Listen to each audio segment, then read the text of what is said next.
दोस्तों आपने पानी में चलने वाले जहाजों को तो जरूर देखा होगा। इनका साइज इतना बड़ा होता है कि पूरा का पूरा शहर इसमें समा जाए। जब भी हम ऐसे जहाजों को देखते हैं तो अक्सर हमारे दिमाग में एक सवाल आता है कि आखिर इन्हें बनाया कैसे जाता होगा, इन्हें पानी में कैसे उतारा जाता होगा और आखिर क्यों ये पानी में नहीं डूबते हैं। आज के इस वीडियो में हम आपको इन्हीं सब सवालों के जवाब देने जा रहे हैं। दोस्तों इन जहाजों के साइज को देखकर कोई भी ये बात कह सकता है कि इन्हें बनाने में बहुत समय लगता होगा और बहुत मेहनत लगती होगी। इन्हें बनाने के लिए हजारों वर्कर्स लगते हैं, जबकि एक जहाज को बनाने में 2 से 3 साल का समय लग जाता है। इस तरह के जहाज को बनाने के लिए समुद्र के किनारे ही एक स्पेस लिया जाता है जिसका साइज बहुत बड़ा होता है। फिर वहाँ के जमीन को ठोस बनाया जाता है। उसके बाद छोटे छोटे ब्लॉक्स की मदद से शिप का शेप बनाया जाता है जिसके ऊपर खड़ा किया जाता है शानदार जहाज। जहाज का ये बेस बहुत मजबूत बनाया जाता है क्योंकि जहाज का सारा वजन इसी के ऊपर आने वाला है। इसे बनाने के लिए हार्ड स्टील का इस्तेमाल किया जाता है। वैसे तो पूरा का पूरा जहाज ही स्टील से बना होता है, लेकिन जो स्टील बेस में लगी होती है वो ज्यादा हैवी होती है। स्टील का इस्तेमाल इसलिए किया जाता है क्योंकि समुद्र का पानी खारा होता है। अगर लोहा होगा तो उसमें जंग लग जाएगी, जबकि स्टील में जंग लगने का चांस नहीं होता है। पहले स्टील की मोटी चादरों से बेस बनाया जाता है, फिर उसके ऊपर स्टील के रॉड लगाए जाते हैं और आगे चलकर उसे स्टील की मोटी चादर से कवर कर दिया जाता है। जहाज के अंदर बिजली की सप्लाई की वायरिंग भी की जाती है। जहाज में मौजूद कमरे बनाने के लिए लकड़ी और शीशे की मदद ली जाती है। अब काम शुरू होता है जहाज को आलीशान और खूबसूरत बनाने का।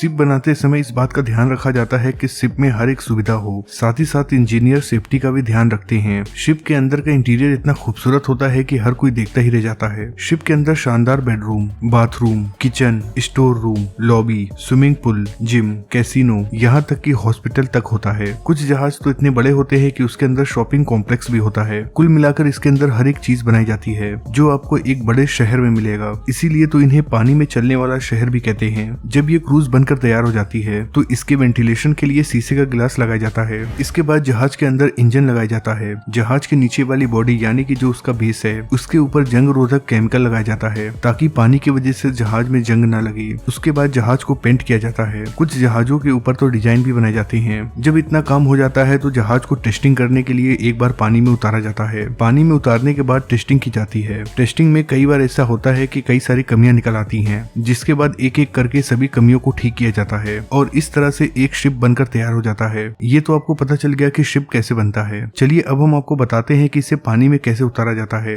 दोस्तों शिप को पानी में उतारना इतना भी आसान नहीं होता है। ये बहुत ही खतरनाक काम होता है। इसमें अगर जरा सी भी चूक हुई तो करोड़ों रुपए का नुकसान तो होगा ही, साथ ही साथ इसे पानी में उतारने वाले लोगों की जान भी जा सकती है। आपको बता दें कि जहाज को पानी में उतारने के लिए मुख्य रूप से 4 स्टेप किए जाते हैं, जिसमें से पहला होता है फ्लोटिंग आउट टाइप लॉन्चिंग। ये एक नाले जैसी जगह होती है जहाँ पर जहाज को बनाया जाता है। जब जहाज बनकर तैयार हो जाते हैं तो इसमें पानी भर दिया जाता है। फिर उस पानी को समुद्र के पानी से मिला दिया जाता है। जैसा कि हमने आपको बताया था कि जहाज समुद्र के किनारे ही बनाए जाते हैं। जिसके बाद जहाज को धीरे धीरे समुद्र में लाया जाता है। जब जहाज को समुद्र में लाया जाता है तो उसके इंजन को ऑन नहीं किया जाता है, बल्कि कुछ जहाजें उसे खींचती हैं। जब ये जहाज समुद्र के गहरे पानी में आ जाती है तो फिर कहीं जाकर उसके इंजन को ऑन किया जाता है। Gravitational type launching. इस तरह के प्रोसेस के लिए जहाज के नीचे ट्रेन की पटरी के जैसा एक स्ट्रक्चर लगाया जाता है। ये जो स्ट्रक्चर होता है उसके ऊपर अच्छी तरीके से ग्रीसिंग की जाती है ताकि ये स्ट्रक्चर बिल्कुल स्मूथ रहे। जब जहाज को इसके ऊपर रखा जाता है तो जहाज स्लीप होकर पानी में चला जाता है। जहाज को बहुत पुराने समय से इस तरह से लॉन्च किया जा रहा है, पर आज भी इस तरह के लॉन्चिंग को सेफ नहीं माना जाता है। तीसरा होता है एयरबैग लॉन्चिंग। दोस्तों ये है शिप लॉन्चिंग का सबसे सिंपल तरीका। इसके लिए बड़े बड़े एयरबैग्स के ऊपर जहाज को रखा जाता है। जब जहाज के ऊपर थोड़ा सा भी प्रेशर आता है तो ये एयरबैग्स लुढ़कने लगते हैं। जैसे ये एयरबैग्स लुढ़कते हैं जहाज भी लुढ़कता हुआ पानी में चला जाता है। चौथा है मैकेनिकल टाइप लॉन्चिंग। दोस्तों अब तक हमने आपको जहाज के लॉन्चिंग के जितने भी तरीके बताएं, सबसे खतरनाक ये तरीका है। इसीलिए तो इस तरीके से बड़े बड़े जहाजों को पानी में कभी नहीं उतारा जाता है, क्योंकि अगर इस तरीके से बड़े जहाज को पानी में उतारा जाएगा तो उसके डूबने के चांस काफी ज्यादा हो जाएंगे। इस टेक्निक में जहाज को क्रेन से उठाया जाता है और उसे बड़े जहाज के ऊपर रखा जाता है। दोस्तों यहाँ सोचने वाली बात यह है कि अगर पानी में छोटा सा पत्थर डाला जाए तो वो पत्थर डूब जाता है, लेकिन जहाज तो इतने बड़े होते हैं फिर भी वो पानी में क्यों नहीं डूबते हैं। दोस्तों ये बात तो आपको पता ही होगी कि ग्रेविटी की वजह से धरती हर एक चीज अपने तरफ खींचती है। इसीलिए तो अगर हम पानी के अंदर कोई भी चीज डालते हैं तो वो डूब जाती है। दरअसल ये काम करता है एक फॉर्मूला पे।